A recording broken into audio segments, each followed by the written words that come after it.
Hey, what's up YouTube? Welcome to the Live Econ Guy. In this video, I want to talk about whether you should buy or rent in 2022 and 2023. Now, the main kind of cause that a lot of people decide to buy a house is to finally start getting some equity. Now, equity is important. We all want equity. And usually when you rent, you don't really get anything out of it. You just kind of pay money and it's all gone. When you have a house, normally you have something to show for it at the end of the day. You kind of build equity in that house. So I want to kind of show you my analysis whether you should buy, whether you should rent. And this is not really a financial advice. It's just how I see things. You should definitely make your own decisions in this regard. So guys, to start, I want to start with some assumptions. So the Federal Reserve is expecting that real estate prices will stay flat over the next 2 years. So we're just going to assume that that's the case. So prices are essentially frozen for the next 2 years, which I think is a very optimistic scenario. We're also going to use median house values and median rental amounts. We're also going to assume that a 30-year fixed interest mortgage is taken out, which currently the average shows at around almost 8%. We're also going to assume that a 20% down payment is made if a house is bought. And we're going to assume that if the house is not bought, any of the money that would have gone to something like a down payment or closing costs will be invested in a one-year treasury bill, which currently it's the coupon rate is at 4.28%. And we're also going to make that assumption that the house that would be bought, there's no unexpected repairs. So guys, let's get started. So we have this decision here, scenario A or scenario B. So scenario A is where we decide to pull the trigger and buy a house. So the median house price in the US, according to the Census Bureau, is $440,000. So for that, if we were to make a 20% down payment, it would be roughly $88,000. Plus we have that closing fees, which we're going to assume is only 2%, which is like the lower bound. So again, it's an optimistic kind of a scenario. So that would be almost 9,000. And of this kind of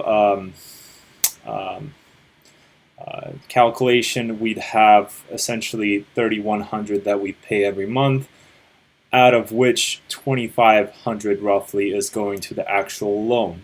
So the other, kind of $600 that's going to property taxes, house insurance, etc. Then we have scenario B where we decide to rent. So median rent in the U.S. currently, also according to the Census Bureau, is $1,300. So we're gonna kind of look into this and see which scenario is better. So scenario A, so we have this situation, we're paying $2,500 a month essentially in towards our mortgage, which over the course of 30 years ends up being $908,000. So consider this, essentially you're taking a $440,000 home, you're putting down that down payment, so you essentially end up owing $352,000 on day zero, day one, essentially, of your mortgage. But you're going to end up paying $908,000 for that $352,000 that you're essentially borrowing. Now, when we do a ratio, we say, okay, what's 352 divided by 908,000? That means out of every $2,500 payment, 39% goes towards your equity. Now remember, we're comparing this for purposes of equity. I'm not sure if I mentioned it, but we're interested in equity. That's why we're doing this kind of comparison. So which scenario gets us the most equity at the end of 2 years? So essentially, in this scenario A, every month we're getting essentially $980 worth of equity by owning a house. So if we are to essentially do this equity calculation where we take our down payments and essentially every single month of payments, we get $111,000 in equity after 2 years. Now that's assuming, once again, that home prices stay flat. They don't move at all, which the Federal Reserve recently has been kind of saying is what's going to happen due to a low supply of housing. Now we're going to take a look at scenario B. So instead of buying a home, we instead decide to rent. So once again, we have that $1,300 a month rent that we're going to be paying. We're also going to be saving some money. So that $88,000 that we would have put towards a down payment, we're keeping that. We're also keeping the $8,800 that would have gone to closing costs.